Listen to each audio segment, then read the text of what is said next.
하나님께 더욱 가까이 가기를 소원하는 한 목사님이 계셨습니다. 그는 하나님이 높이 계신다고 생각하고 자기 교회의 3층 종탑 꼭대기까지 올라갔습니다. 그리고는 외쳤습니다. 주님, 어디 계십니까? 말씀이 안 들립니다. 그러고 막 하늘을 향해서 외쳤습니다. 그랬더니 하나님이 대답합니다. 나는 저 아래 백성 가운데 함께 있느니라. 너는 지금 어디 있느냐라고 말씀하셨다고 합니다. 주님이 오신 이 성탄절은 하나님이 높고 높은 보좌에 계신 것이 아니라 낮고 천한 이 땅에 내려오셔서 우리 가운데 함께 하시는 임마누엘, 우리와 함께 하시기 위해서 이 땅에 오신 날, 바로 이것이 성탄의 절기입니다. 오늘 본문 8절로 10절 말씀에 보면 그 지역의 목자들이 밤에 밖에서 자기 양떼를 지키더니 주의 사자가 곁에 서고 주의 영광이 그들을 두루 비추매 크게 무서워하는지라. 천사가 이르되 무서워하지 말라. 보라, 내가 온 백성에 미칠 큰 기쁨의 좋은 소식을 너희에게 전하노라 그랬습니다. 천사가 목자들에게 찾아와 기쁜 소식을 너희에게 전하노라. 오늘 성탄의 이 기쁜 소식이 우리뿐만 아니라 온 누리에 충만하시기를 주의 이름으로 축복합니다. 왜 이것이 기쁜 소식일까? 왜 이것이 성탄의 은총일까? 왜 이것이 우리가 축하해야 할 일일까? 오늘 본문의 의미를 같이 생각해 보면 왜 주님이 이 땅에 오셔야만 했을까 하는 것입니다. 그 첫째는 우리가 이것 보통은 이 많은 사람들이 이 절기 이 땅에 나타나심, 이것이 바로 주님의 성탄입니다. 그러니까 하늘에서 말씀으로 계셨던 하나님께서 친히 당신의 모습을 보이면서 이 땅에 하나님의 사랑을 보여주신 것, 바로 이것이 성탄의 의미입니다. 그래서 하나님이 세상을 이처럼 사랑하사 독생자를 주셨으니, 그러니까 예수님이 이 땅에 온 것은 하나님이 우리를 그렇게 사랑하심을 가시적으로 우리가 눈에 보이도록 이 땅에 오신 것이 바로 예수 그리스도입니다. 이 하나님의 사랑이 여러분 가운데 충만하게 되기를 주의 이름으로 축복합니다. 세 자녀를 키운 한 여인에게 신방 오신 목사님이 물어봤어요.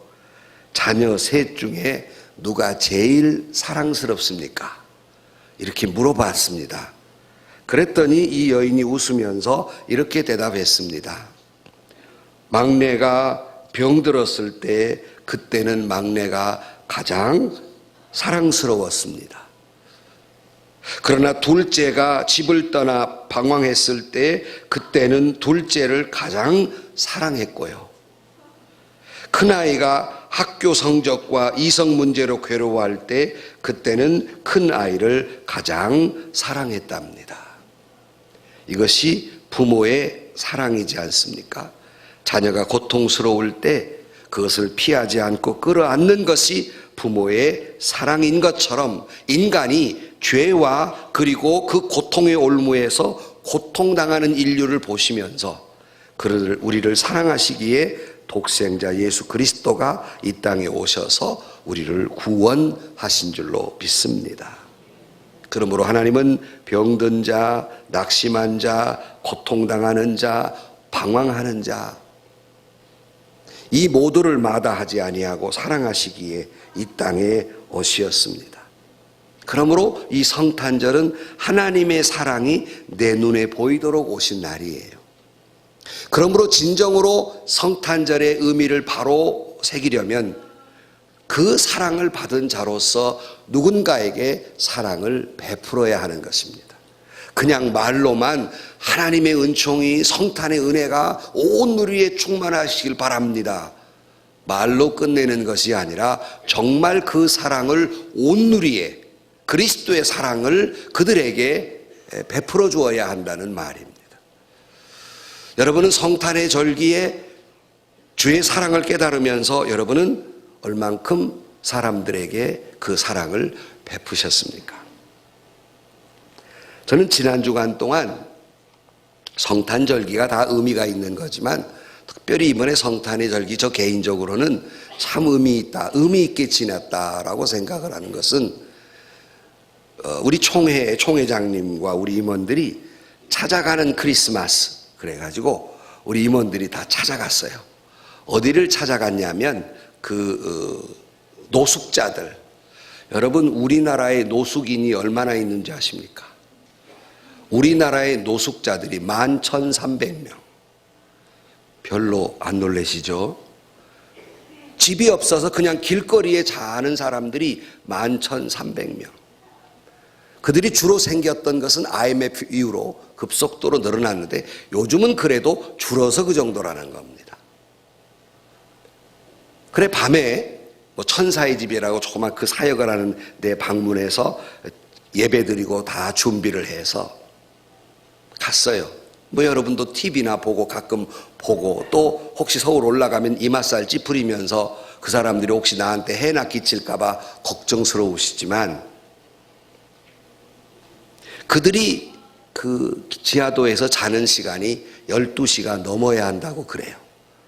왜냐하면 지하철이 다 끊겼을 때 여러분 노숙인들에게 인기 있는 노선이 몇 번인지 아십니까? 우리가 서울 안 사니까 2호선이 가장 인기가 있답니다.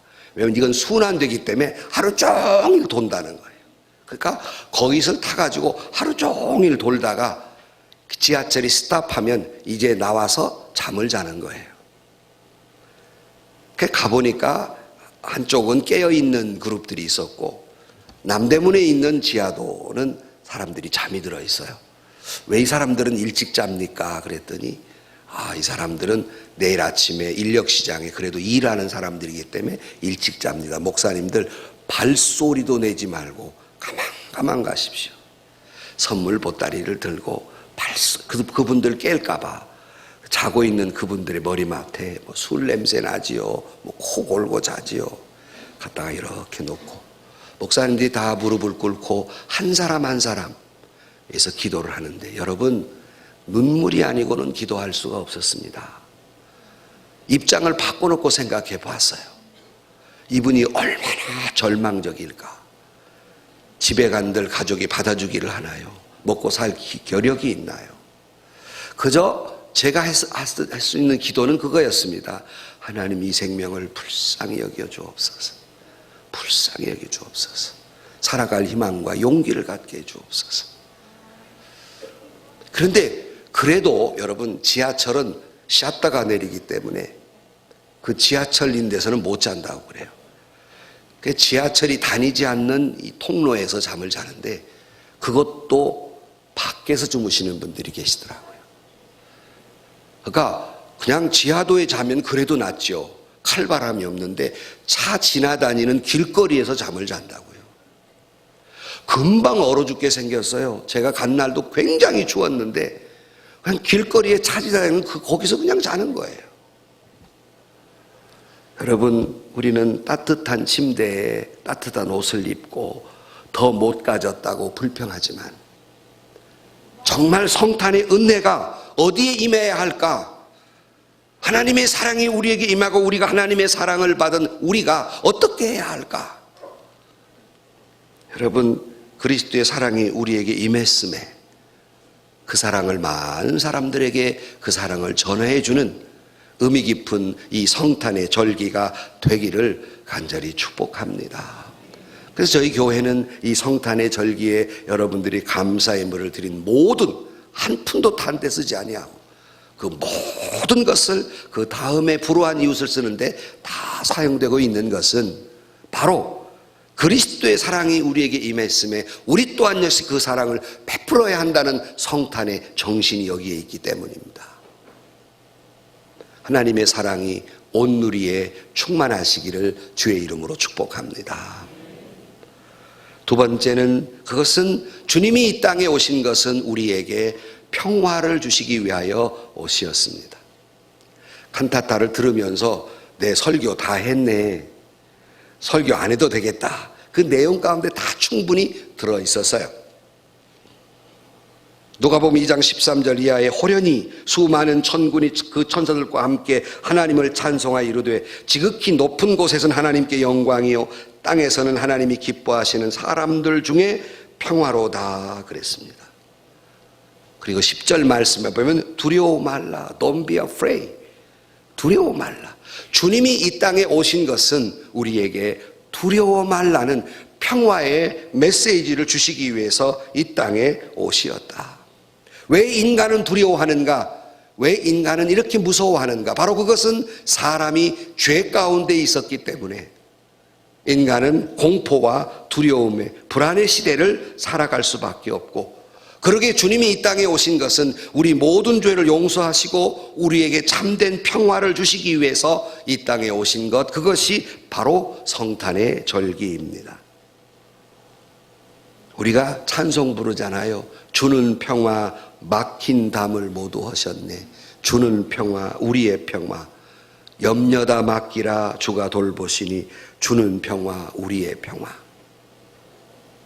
이게 목이 가가지고 노래가 될는지 모르겠습니다.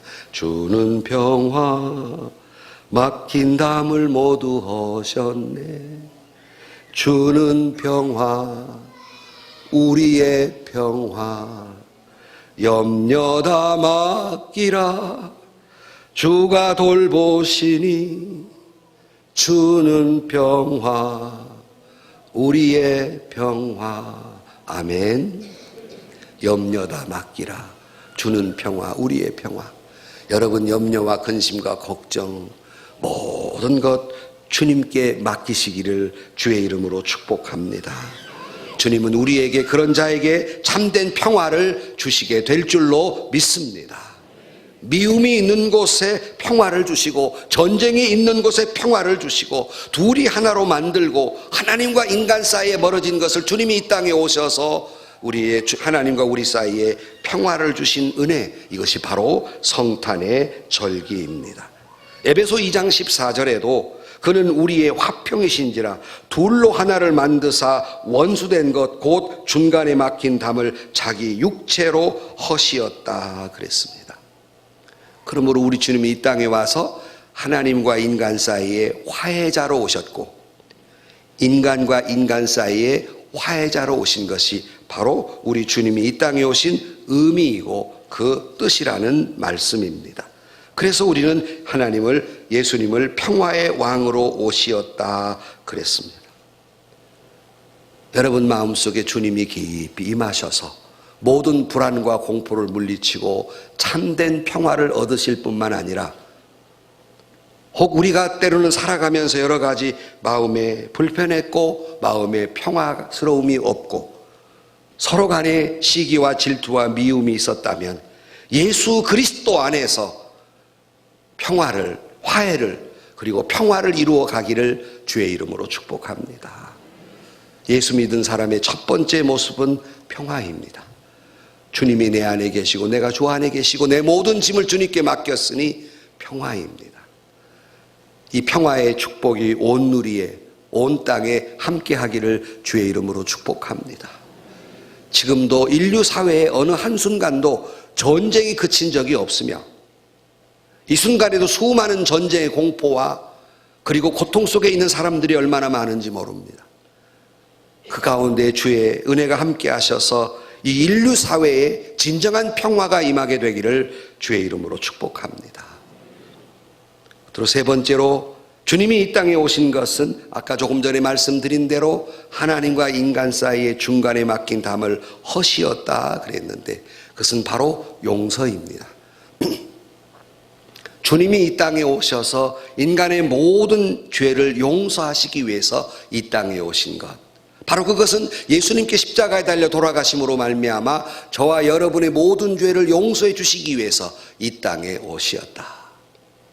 만약에 여러분 하나님이 심판만 있다면 굳이 예수님은 이 땅에 오실 필요가 없습니다. 그냥 심판하면 됐기 때문입니다. 그러나 저와 여러분을 용서하시기 위해서 이 땅에 오셔서 당신을 희생의 제물로 삼으시고 우리를 용서하신 것, 그것이 바로 성탄의 의미입니다. 내가 길이요 진리요 생명이라고 말씀하고 있습니다. 주님이 이 땅에 오신 이유는 바로 그 은혜를 우리에게 베풀어 주시기 위함이다. 누구든지 저를 믿으면 멸망치 않고 영생을 얻으리라 그랬습니다. 오직 예수로만 저와 여러분의 모든 죄가 용서받는 줄로 믿습니다. 다른 길은 없습니다. 어떤 현자도 어떠한 여러 가지 종교의 지도자들도 너의 죄를 용서한다는 메시지나 그 역사를 이룬 사람은 단 한 사람도 없습니다. 오직 예수 그리스도만 우리의 죄를 용서하신다고 말씀하고 있으며, 오직 예수 그리스도만 당신을 십자가에 달려 물과 피를 쏟으시며 제물 삼으시고 우리를 용서하셨습니다. 기독교를 대단히 배타적이고 독선적이라고 말한다 할지라도 우리의 죄의 용서는 오직 예수님밖에 없으니, 아무리 독선이라고 말해도 아무리 배타적이라고 말해도 우리는 예수로만 죄 용서함 받고 구원받는 줄로 믿습니다.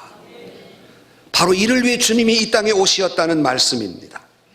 사도행전 4장 12절 말씀에 다른 이로서는 구원을 받을 수 없나니 천하 사람 중에 구원을 받을 만한 다른 이름을 우리에게 주신 일이 없음이라 하였더라 그랬습니다. 여러분이 마음속에 예수를 믿는 순간 저와 여러분의 모든 죄가 티끌반도 더 많은 죄가, 석탄보다 검은 죄가 예수님의 이름으로 깨끗이 씻음을 받게 된 줄로 믿습니다. 그러면 우리 또한 역시 이게 엄청난 죄를 용서받았기에 우리 또한 역시 용서하는 사람이 되어야 합니다. 진정한 성탄의 의미를 지나는 사람이라면 헨리 라우에는 이렇게 말합니다. 용서는 공동체인 교회 생활의 접착제입니다. 용서는 좋을 때나 나쁠 때나 우리를 함께 있도록 붙들어주고 우리가 서로를 사랑하는 가운데 자라게 합니다. 그랬습니다. 우리 또한 역시 용서받은 자로서 용서해야 합니다. 늘 맞는 성탄의 절기지만 여러분, 오늘 우리 마음속에 때로는 살다 보면 마음이 상할 때도 있고 때로는 심히 다툴 때도 있으며 한 해 동안 살다 보면 서로 상처를 주기도 하고 상처를 받기도 하고 뜻하지 않게 내가 의도하지 않았지만 상대방에게 감정을 상하게 할 수도 있습니다. 인간은 완벽하지 않기 때문에 그렇습니다. 그러나 여러분, 주님은 말씀하시기를 70번씩 7번이라도 형제를 용서하라고 말씀하신 대로 하나님께 이 모든 죄가 용서함 받은 죄인들로서 우리 또한 역시 모든 사람의 죄를 용서하는 이 절기가 되기를 주의 이름으로 축복합니다. 주기도문을 우리가 날마다 고백하지 않습니까? 뭐라고 고백합니까? 다른 사람의 죄를 용서해 준 것 같이 하나님 내 죄도 용서해 달라고 기도하면서 다른 사람의 죄를 용서하지 못했다면 내 죄도 용서함 받지 못했다는 말입니다. 주님이 이 땅에 오신 것은 우리를 용서하시기 위함이며 우리에게 용서하며 살라는 메시지입니다. 가정에서나 교회에서나 사회 속에서 나를 그럴 수 없게 괴롭혔거나 자존심 상하게 했거나 평생도록 지울 수 없는 상처를 준 사람이라 할지라도 여러분 이 성탄의 절기에 다 용서하시기를 주의 이름으로 축복합니다. 결론으로 말씀을 드립니다. 이 성탄의 절기에 바라기는 정말 우리가 주님과 함께 이 성탄의 절기를 지나면서 주님이 이 땅에 오신 이유가 무엇일까를 다시 깊이 묵상하면서 바라기는 우리 또한 사랑받은 자로서 온누리의 사랑을 베푸는 절기가 되고 우리 또한 역시 용서받은 자로서 온누리에 용서하며 살고 예수 안에 있기에 진정한 평화 속에 살아가는 저와 여러분들이 되시기를 주의 이름으로 간절히 축원합니다.